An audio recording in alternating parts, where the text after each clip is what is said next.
Hi, this is Richard Ray with Workforce Systems Design. I'm going to be speaking with you today a little bit about something that you've probably heard about in the news or maybe you've experienced in your own businesses.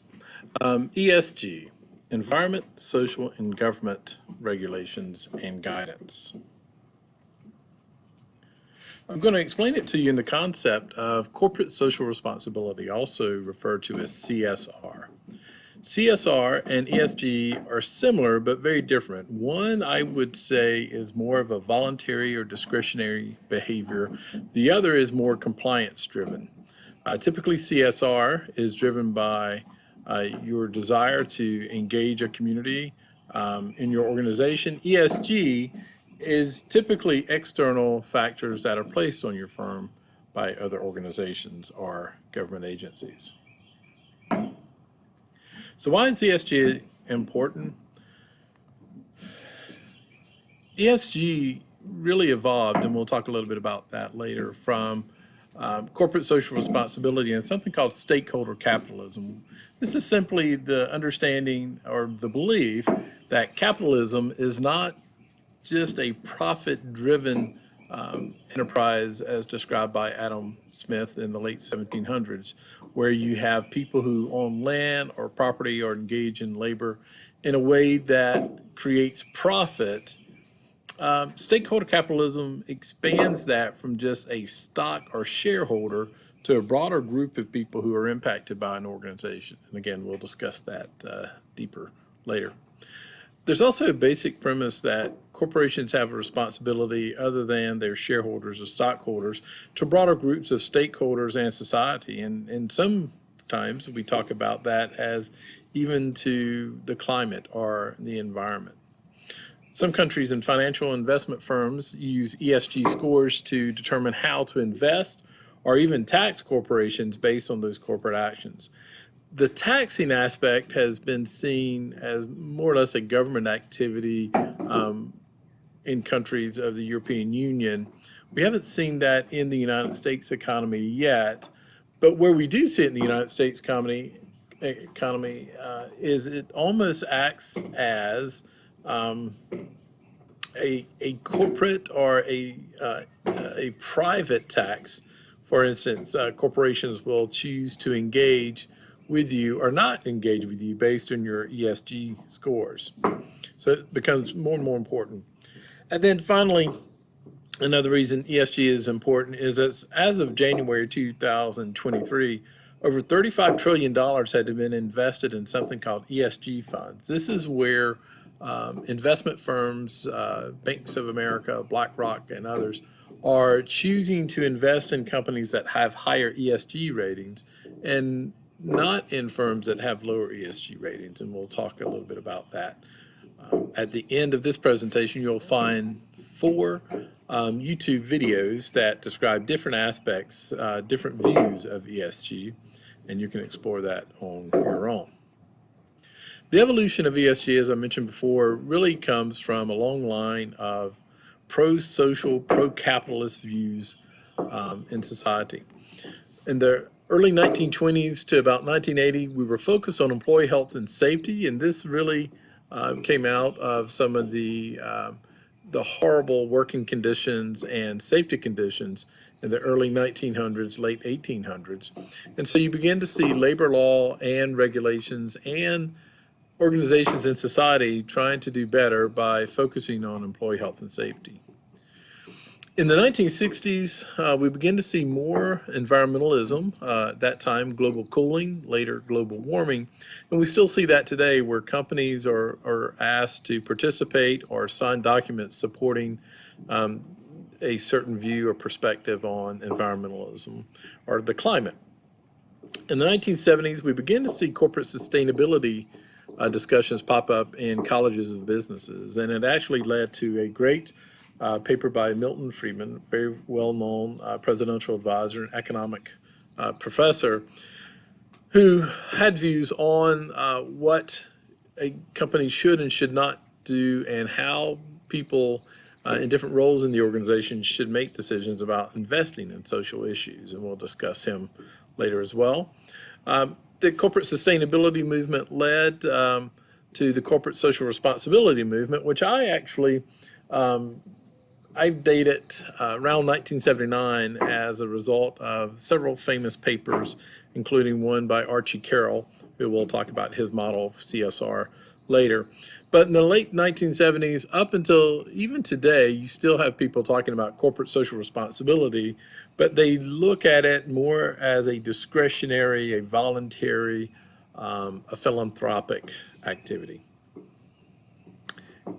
Around 2004, with several actions from the United Nations, we began to look at something called environment, social, and government planning, or guidance. And this came out of several great catastrophes, mostly in third world countries where there were great chemical spills or loss of life due to poor management. And so the United Nations around 2000, from about 2004 to 2014, really focused on reporting mechanisms to determine, which companies were good corporate citizens and which were not. And in 2010, this evolved into the ESG, social investing, and what I would call green capitalism movement, where you begin to have more structured approaches to looking at companies. And often this would be defined by some social norm or some ethos that had been produced by society. And we'll talk about specific examples of that later.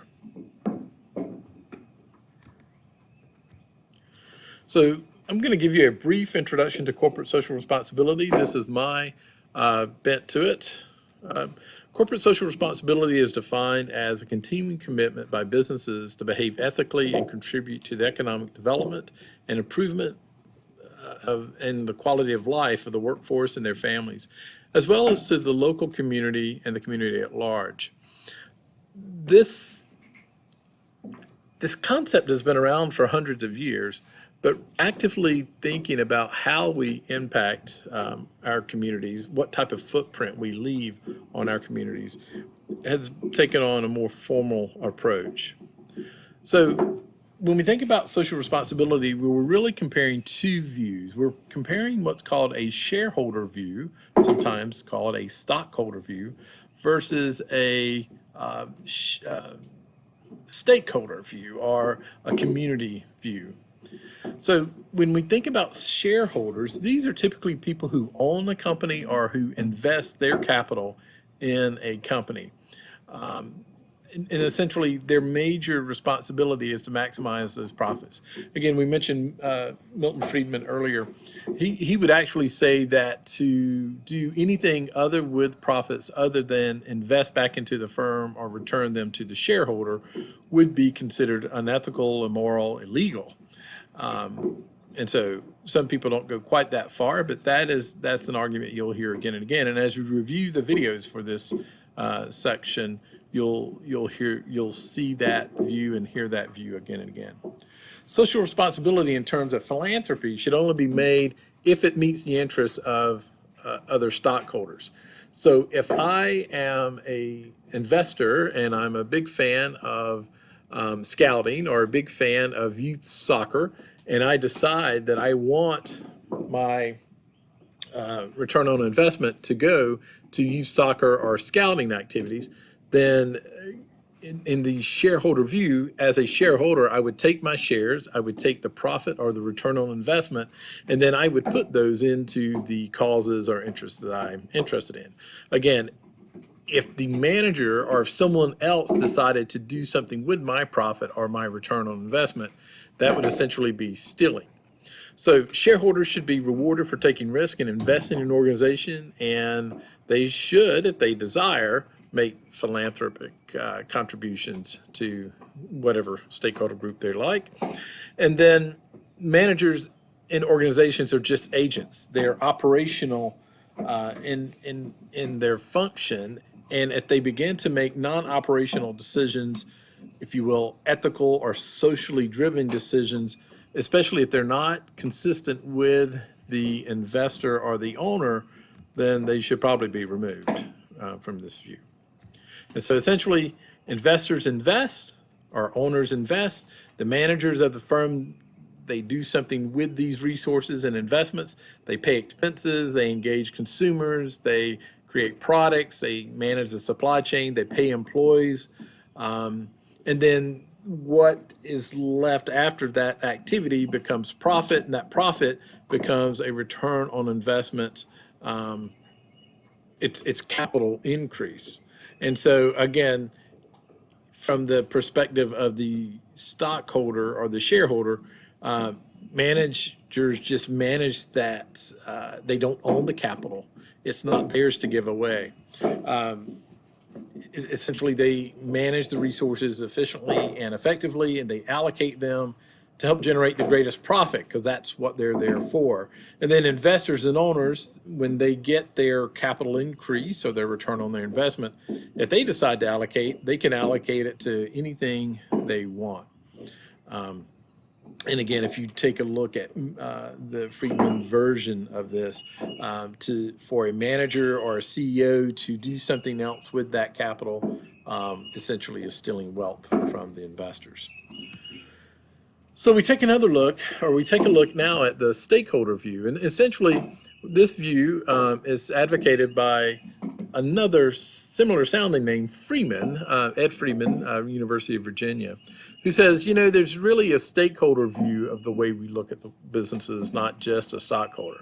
And in that sense, there's a broader range of societal stakeholders: employees, customers, the environment, the climate, other countries. And if you take it a certain path, you can even say there are even historical injustices that you have to be responsible to as a modern day firm.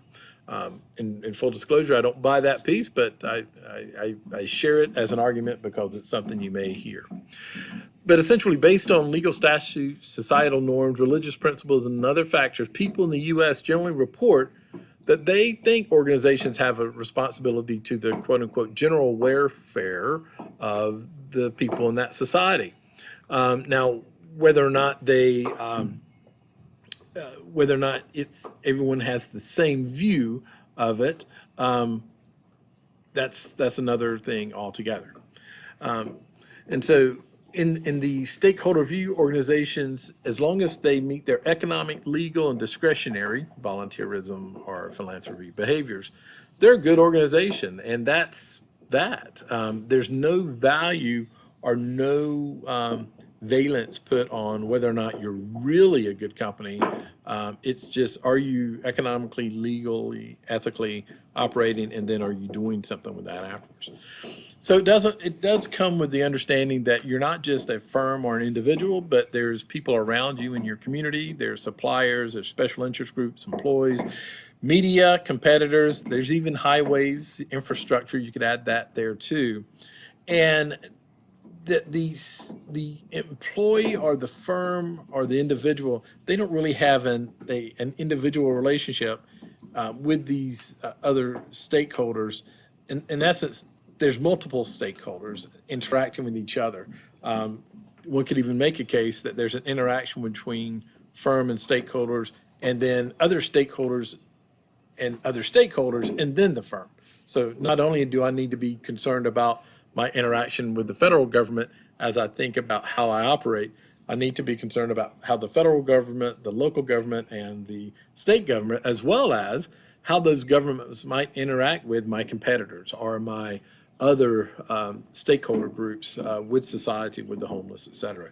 So the idea here is you have really expanded the definition to what a company is responsible for beyond that basic capital. And you're now saying, because you've earned that profit, or because you've had that return, you have a role in society as well.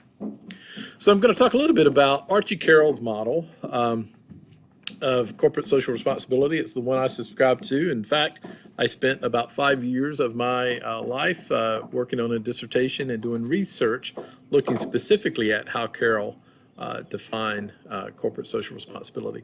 He said essentially there's 4 elements of corporate social responsibilities. There's the economic element, and in fact, it's the foundation. If you're not economically viable, you can't do any of these other things.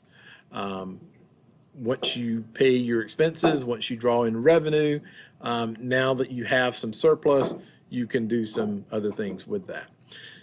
Carroll would also say that you have to meet that economic viability in a legal way. So there's laws and rules in your world, and you have to abide by those. And then you have to act ethically, and ethically is typically defined by society or the community that you live in. What might be ethical in New York City may not be ethical in Clemson, South Carolina. What might be ethical in terms of business practices in the United States might not meet that same standard, let's say in India.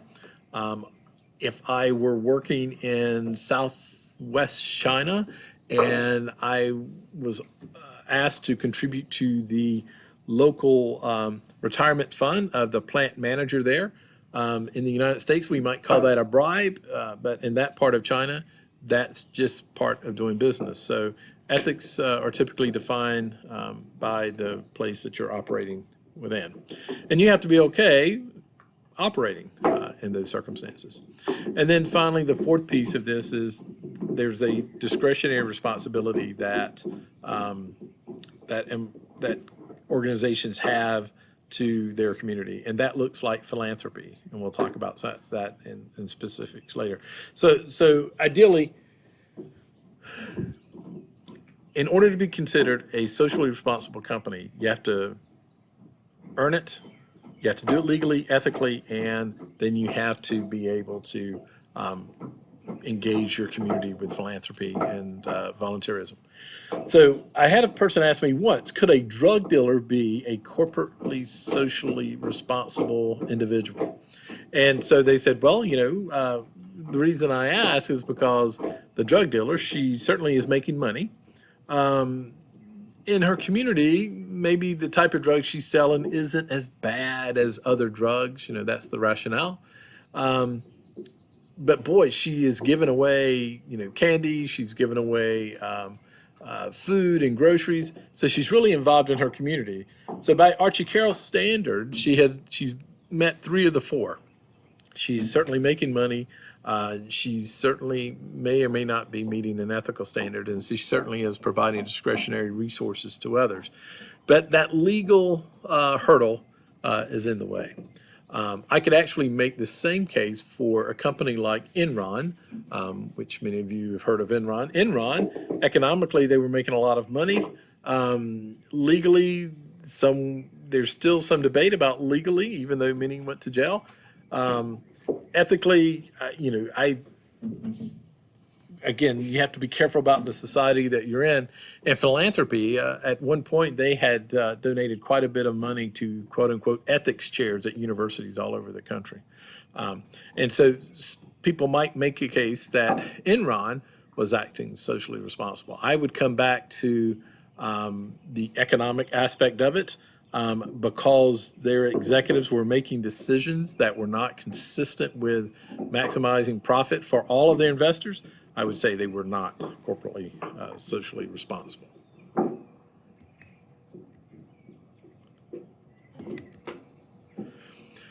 So, in the research that I've done in this area, I've tried to define corporate social responsibility into a dichotomous relationship where on one dichotomy you have concern for society, and on another you have concern for performance. And so if I operate economically, legally, and ethically, and I obey the rules, then I have some resources left over. Now, I can choose to donate through my discretionary behavior to Carnegie Hall. I can even write a check to the IRS above my tax obligation. So I paid my taxes, but I have $1 million left over in my company, and I could say, I'm so interested in the U.S. and I'm so interested in the IRS, I'm just going to write them an additional check for $1 million. I could do that. I could give that money to a local religious group I belong to. I could give it to a local sports program. I could even match donations with the food closet. I could give it away in almost any way I wanted to. I could even put it under my mattress. But for many of us, however we do that is going to be driven by either our concern for society or a concern for economic performance. And so we actually are on a spectrum here where if you look at this graph, you can see concern for society on one axis and concern for economic performance on the other. A represents a total concern for society, B, a total concern for performance, and C is a sliding representation of the balance that one might have. It could be closer to A or it could be closer to B. And so when you think about yourself, you could probably say I'm either A or B or somewhere in the between. You can also do the same thing with companies that you know. So think about some firms that you know. Apple, would they be more concerned for society or economic performance, or somewhere in the middle, of course? Exxon, the U.S. Army. When I was stationed in Germany, I can tell you that there were many of us who had a perspective of when we were out and about, how we saw ourselves in that society that was very different from the U.S. Versus doing our job, if you want to think about that as your economic performance. Ben and Jerry's. Ben and Jerry's been very clear that they have a greater concern for society than they do for profitability. Yet they do quite well. They sell a lot of ice cream and they invest in a lot of causes. They're very vocal in the causes that they participate in. Nike, Under Armour, two sports organizations who have been in the news around their social responsibility or their concern for society. Spinks, which is a retail service convenience store. Walmart, JP Morgan, Bank of America, Uncle Joe's Farm. Do you think Uncle Joe is more concerned about society or more concerned about economic performance, or where would his C be? Would it be closer to A or closer to B? And Reyes Construction, where might Mr. Reyes be focused? Is he focused on building houses? Is he focused on building houses in an environmentally friendly way? Is he focused more on just providing shelter for the homeless? Profit be darned. So I set the stage for ESG by talking about corporate social responsibility, because I think a lot of times people confuse those terms.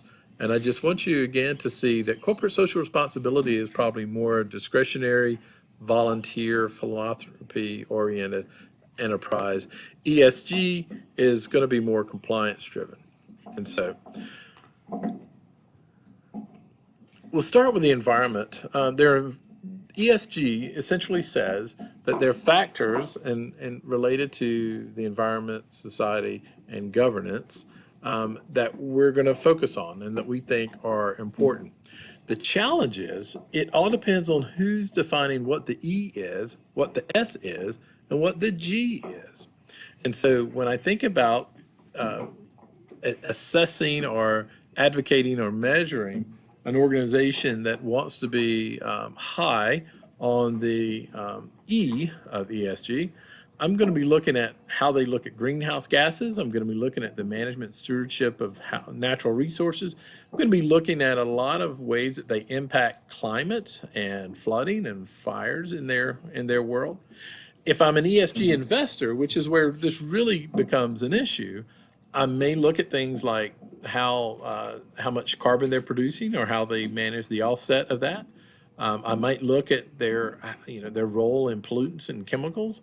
I may look at how they look at CO2.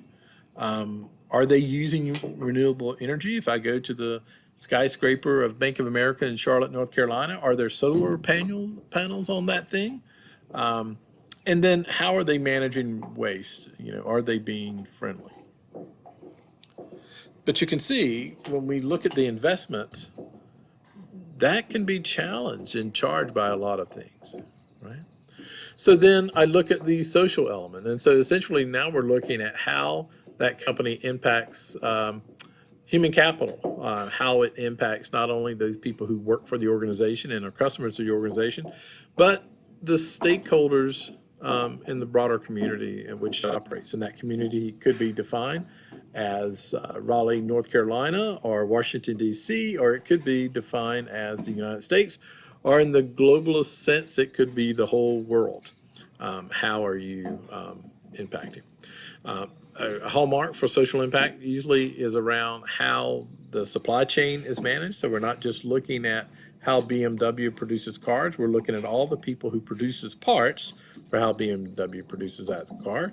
We're not just looking at the brand of Nike in Washington State, where they're in Oregon, where they have a lot of their marketing apparatus located, but we're looking at who's making those shoes and what's the wage and how those people treated.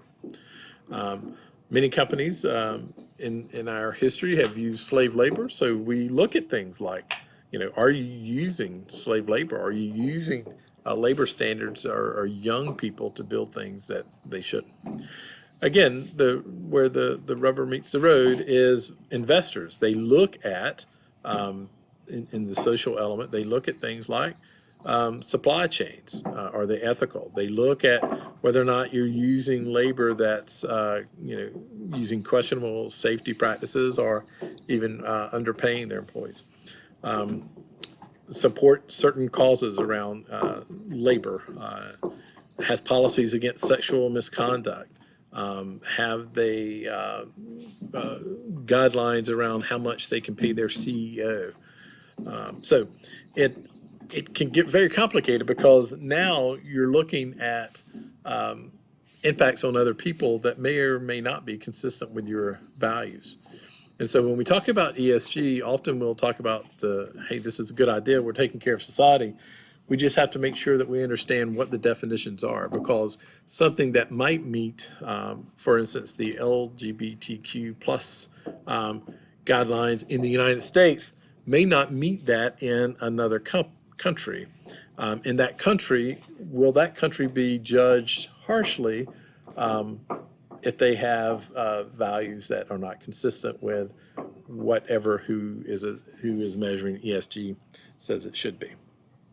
So it gets complicated. So then we go to corporate governance, the G and ESG. So this is essentially how the company is led and managed. Lately, this has taken on a broader role. We hear people talk about transparency a lot. We hear people talk about looking at not just the stock shareholders, but also looking at stakeholders and how the board manages in light of those groups. We see a lot of what I might call activism by the larger investment companies trying to put people on boards. For instance, the well-known case is ExxonMobil a few years ago, where a large investment firm was able to put 3 people who are not considered friendly to the petroleum industry on the board. And so now those 3 people are helping to make decisions about a petroleum-based company with an anti-petroleum perspective. So there's a lot of questions and actually some legal issues that people are looking at as it relates to that. But typically what people who evaluate ESG or willing to invest using ESG standards, they're looking at diversity on the board of directors. Do you have marginalized groups? What is the male-female ratio, et cetera? Corporate transparency. Are you really sharing what's going on in the organization, or are things happening in a secluded place, and then things are coming out? Do you have the authority of the board placed on different people? For instance, in many organizations for years, if you were the chief executive officer, you were also chair of the board, or if you were the president, you were the president, the CEO, and the chair. And so people are looking, investors are looking to see how you're managing that process, and then they're giving you a rate. Advocates for ESG are typically they advocate for ESG standards, saying that, hey, this is going to make the environment better, it's going to make society better, transparency and governance is going to be better, and it's going to be standardized for all forms. So this is a good thing. There have been people who have used their philanthropy as a way to manipulate society or manipulate other groups, or to hide malfeasance. And so one of the things advocates for ESG espouse is that if you have good ESG standards, you can make sure that people are using their philanthropy appropriately and not just virtue signaling. It also, they would say that it creates a framework that puts everyone on an equal impact as it relates to climate and employment and social issues. And it also creates kind of a barrier between financial and non-financial interests. Many that advocate for ESG claim that if you leave it up to corporations to manage their own ESG, they might make a short-term financial decision that hurts the planet, or in some cases, there's a Shell oil case where Shell's ESG rating went up really high because they divested of a mine that was considered a pollutant mine, but someone else bought that mine and they actually managed it less responsibly than Shell was, and they actually did more harm to the environment. So it gets complicated, but they would say that ESG makes sure that everyone's on the same sheet of music. And then finally, like with many causes that we all have, it's the moral and right thing to do is what you'll hear folks say. Critiques of ESG, and we're hearing more of this lately. I would say in the past 6 months, we've heard more of this than not. Typically, it starts as a political conversation, and then it does get into a competitiveness conversation. And so many who critique ESG say that it's just really a quasi-governmental tax or way to control corporations and countries and individuals. It's an effort by some to coordinate action to manage decisions around scarcity in society, or to manage a nation through more authoritarian approaches than democratic approaches. And the example they often will use is if you had several investment firms decide that smoking tobacco or owning firearms or painting your hair purple were not considered socially desirable, then those financial investment firms could pull financing out of your company and actually do you harm, or pull it out of the whole industry and actually harm the industry. So some people see it as a way, it's almost like you would see antitrust. Again, some people do see ESG as social marketing and virtual signaling. And there are some that are concerned about the antitrust nature of it. As you've got several investors working together, they might be able to do things that we would have seen in the early 1900s around monopolies forming and making decisions, or fixing prices, or fixing labor, or creating policies that would be inconsistent. Not all current firms are equal is another critique. You have some countries who are still producing great amounts of pollutants as far as the way they manage energy in their countries, and then you have some countries who are moving to more clean energy types of approaches, but the penalty is not the same. So the standards are still not quite hitting what they should be.